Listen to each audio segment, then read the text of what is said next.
I'm going to be breaking down a 5-step system that can help you save $10,000 in 1 year. Even if right now that number feels completely out of reach. Here's what I need you to understand first. Saving $10,000 in a year is not about being rich. It is not about getting lucky.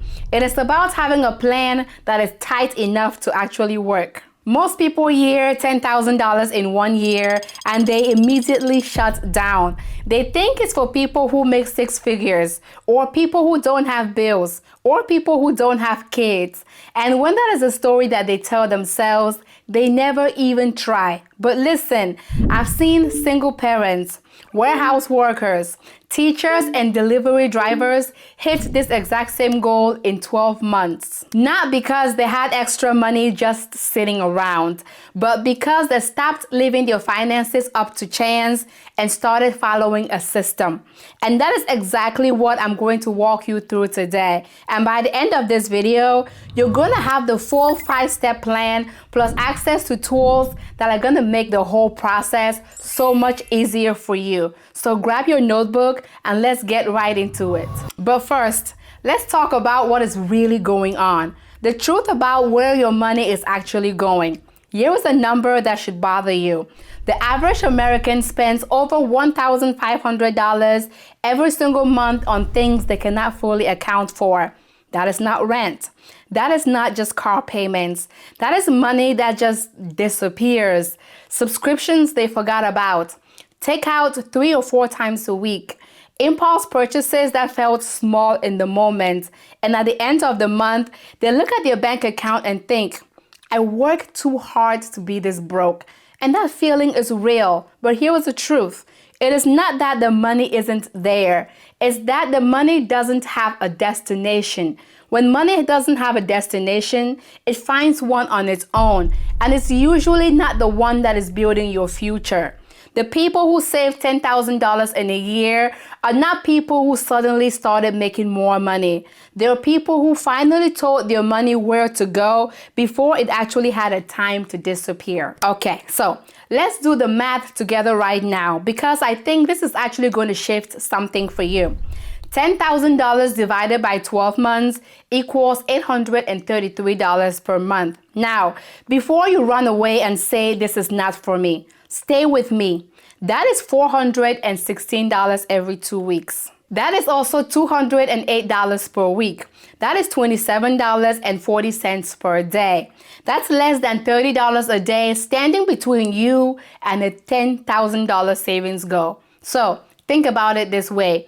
If you make $15 an hour, that is less than 2 hours of work every single day going towards your future. Now, I'm not saying it's going to be easy. What I'm saying is that it's possible. And I need you to believe that before we go any further.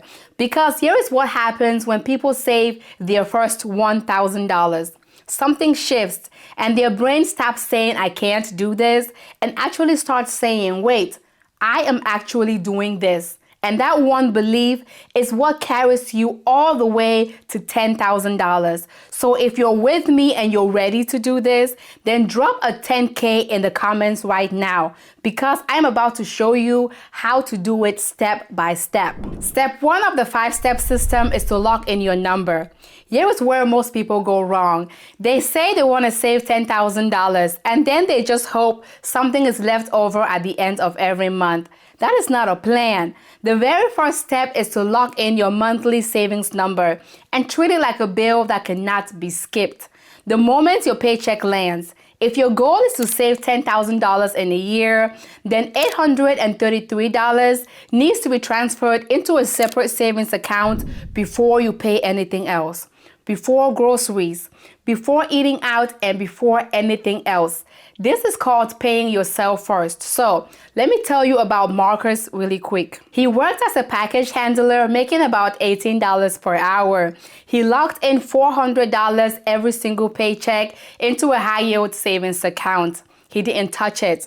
He just let it grow. And 12 months later, he had $10,400 saved. Now, if saving $400 per paycheck is too much for you because you are not Marcus, then consider lowering the amount. Maybe you can only save $200 per paycheck or $100 per paycheck. Just find out what your monthly number is and commit to it. Step 2 is find hidden money. Okay, so listen, I'm not gonna tell you to go get a second job and grind yourself to the ground. That is not the move here. What I'm telling you is to find the money you're already sitting on and put it to work. First, look inside your own house right now. The average American home is holding on to $3,000 or more in stuff they are not using. Old electronics, clothes they never wear, furniture sitting in storage, and kids' toys that have not been touched in years. That is money. List it, sell it, and put every single dollar into your savings account. Secondly, look at your skills. You can tutor, do hair, clean homes, walk dogs, do lawn care, or even offer to help neighbors with errands. If you can get just $200 extra every month, that is going to add up to $2,400 over the course of the year. And that is almost 25% of your $10,000 goal right there. Let me tell you about Keisha. She worked a regular 9 to 5 as a medical receptionist.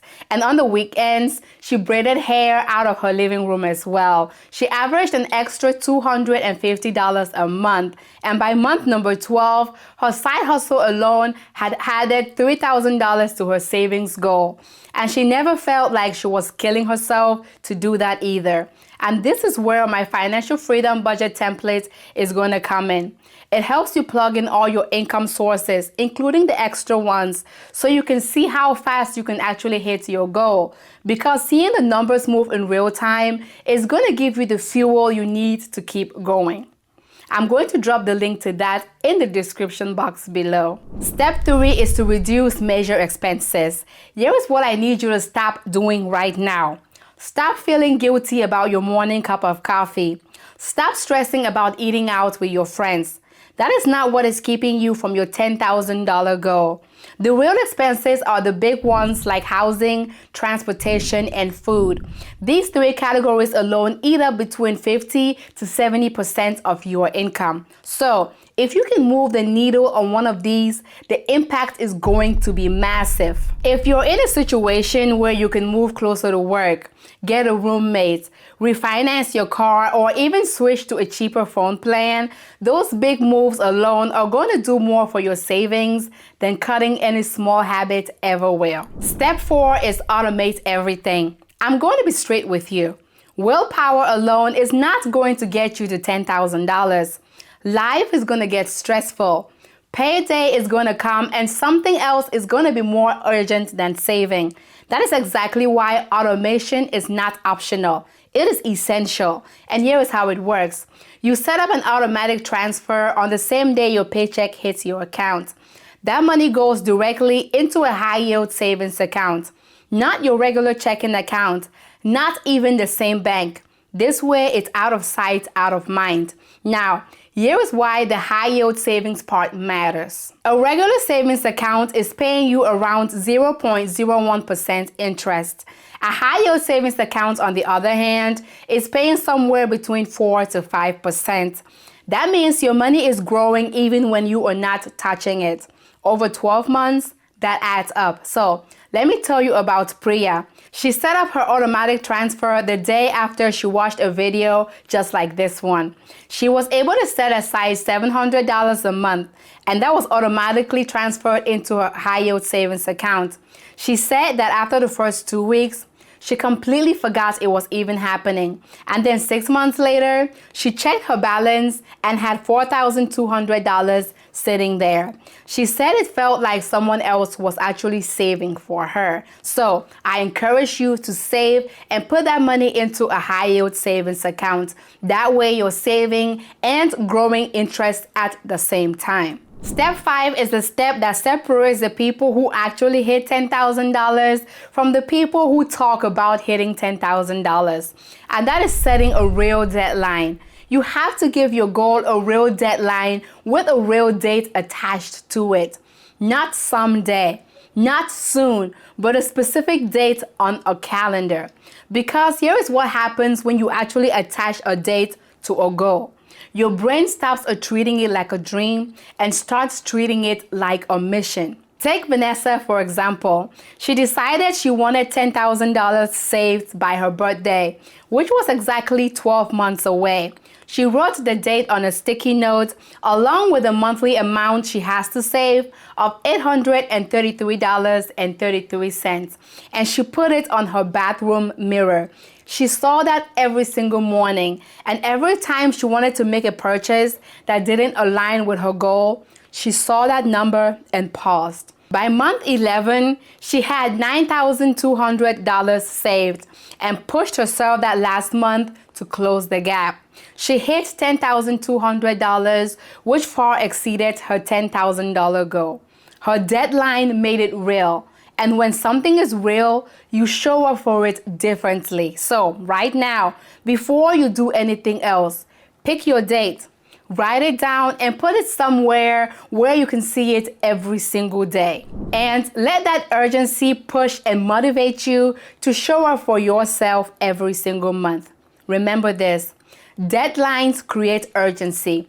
Urgency creates focus, and focus creates results every single time. Here is how you take action starting today. First, go ahead and grab my Spending with Purpose tracker. It is completely free and it's going to show you exactly where your money is going every single month and how to redirect it towards your savings goal. Secondly, download my Financial Freedom Budget template. This one is going to help you map out your full year, plug in your income, expenses, and your extra money, and show you a clear path to $10,000 in 12 months. Both links are in the description below. Here is what I need you to walk away with today. Saving $10,000 in 1 year is not a fantasy. It is simply math. And everyday people with regular jobs and real bills are already doing it. If they can do it, you are not special. There is absolutely no reason why you can't do it as well. So download the tools and set the deadlines. And if you're ready to go deeper, make sure that you get to work. This is Fawani reminding you that wealth is not built in a day, but it is built with consistent habits developed over time. If this video gave you value, hit that like button, subscribe so you don't miss what is coming next, and share this with someone who needs to hear this. And before I let you go, always remember that the best time to invest in yourself was yesterday. The second best time is now. You got this.